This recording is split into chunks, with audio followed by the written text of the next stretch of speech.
Sales training today is going to be a little bit more unique, but it fits in. It's kind of crazy how well it fits in. I've got a salesman that was talking to me and having some headaches and kind of hit a wall and was wallowing through the mud and all this. And I will tell you true, I'm actually going to go somewhere I haven't planned to, but part of it is a classic conundrum for sales staff. Because at one level, there's nobody better or more responsible or better equipped to handle troubles and stresses and issues with clients, those stupid roadblocks that come up from the time you finish your spec meeting or job cost meeting till you actually close the loan, and that massage and that client that's mad and upset and it can't get proper communication with the construction guy. Who do they talk to? There's nobody better than the salesperson to take care of those messes. And yet, this is the greatest truth I can tell you. If you want to be the most successful store you possibly can, don't let that salesperson even know those problems exist. Keep them as far removed from them as you can. Let them never hear about a job that went over budget. Let them never hear about a client that's upset or unhappy. Let them never hear a single thing about trouble getting them through the lender. Have other people that do that handle that work. Why? Because a salesperson has to be right. You got to be right when you walk in. Now that's going to lead me, that was kind of going with the discussion I was having with somebody and trying to find ways to build a win and yada yada. But all that goes with, it cracks me up. I had a friend that sent me a video and said, you got to watch this. And I sit back and go, I'm not watching that. Are you insane? He goes, no, dude. He goes, this is one of the best sales training videos I've ever seen. He goes, it's not about, but it's ridiculous. And he was right. It was a stinking YouTube video by some guy that evidently has a channel. I didn't know this stuff existed. It's evidently a YouTube channel where he does these videos about how to pick up women or whatever. But it was, I can't remember the exact name. I wish I'd written it down because you may want to see the video. You may not either. But it was guaranteed ways to pick up women or whatever. But the guy goes through the basic subconscious clues and steps made. He goes through, it's really brilliant. And he goes through the fact that from the just instinct and the way that a bee knows to go to a flower and the way a bear responds to her, pure instinct. We have subconscious instinctual clues that call to us. And that in this case, the female, which I'm going to change to the client, has certain clues they're looking for to be attracted to someone. And he says the very first one, the number one issue is confidence. Does he have confidence? Do I have confidence? Confidence isn't knowing everything. Oh, how did he define it? Because it's a really brilliant definition.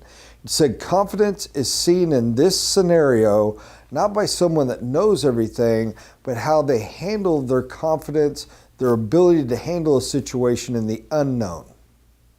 So when presented with something they don't know, do they give off an air and a personality of, I'm not worried about this.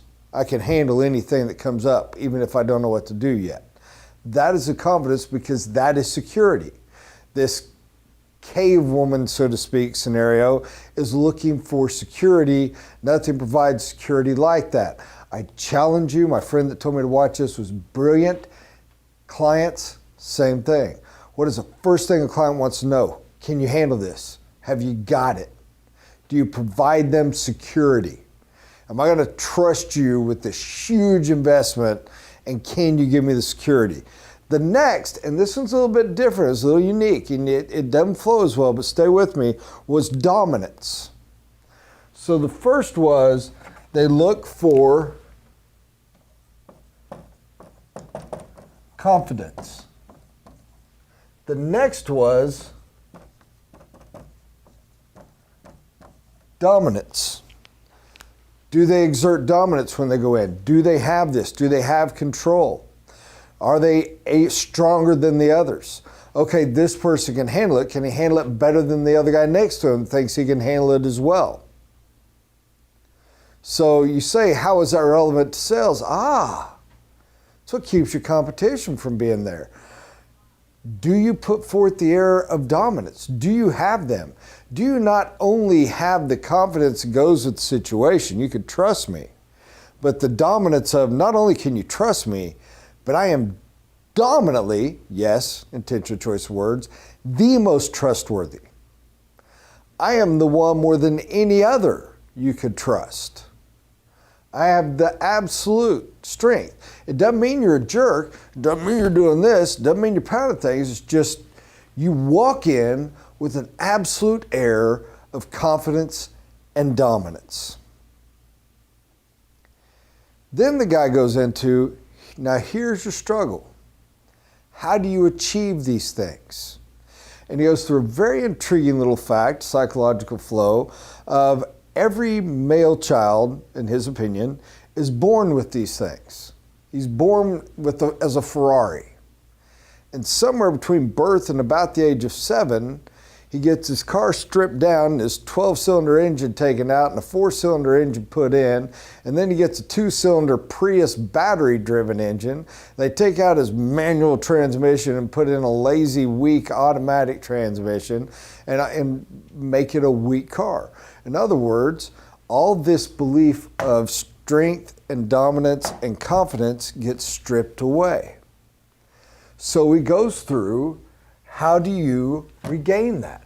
How do you get that, short of just faking it? He said, go to 10 men and ask them what their secret is, and they're going to tell you 10 different answers. He said, here's the deal. None of them said it right, because the correct answer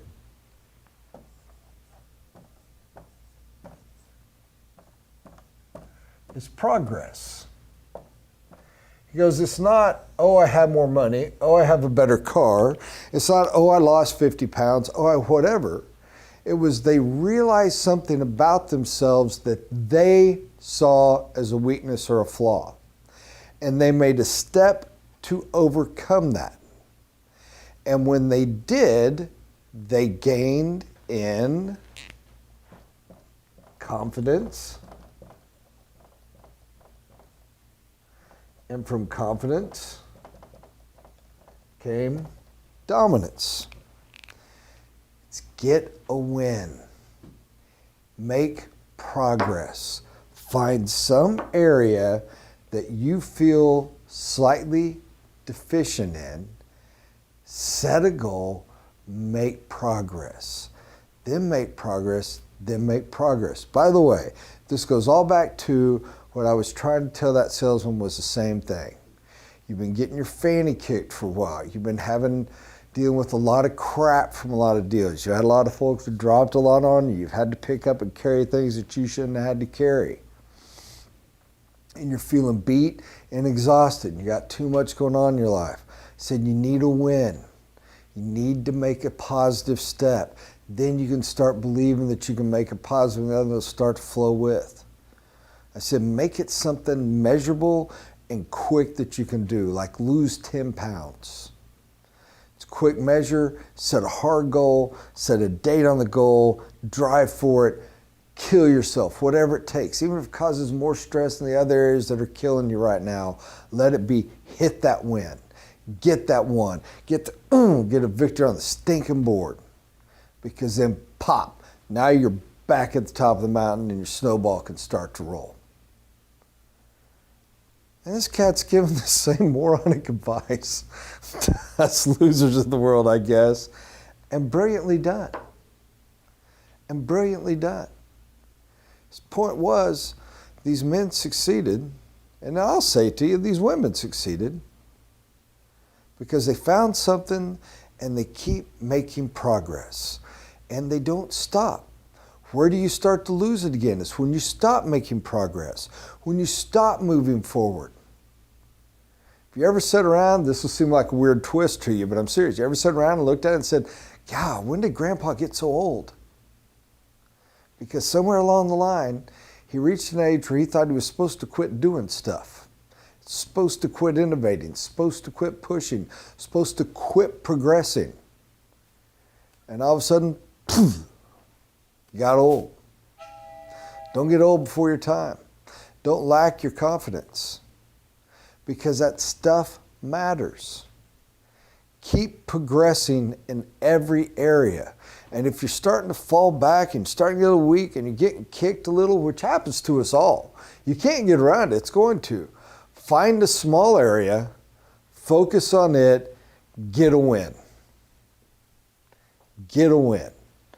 And then build from there. Tell you guys some of the best basic sales advice I can ever give.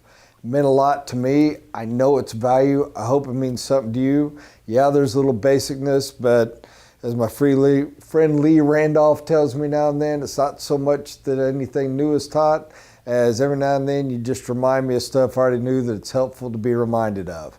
I personally believe this is like that. The real life situation last week made me think of it, and then that coming up, I just kind of felt like a divine, this is what to teach today. But I hope it was helpful. I know it is to at least a few of us. Take care, guys. Have a great day.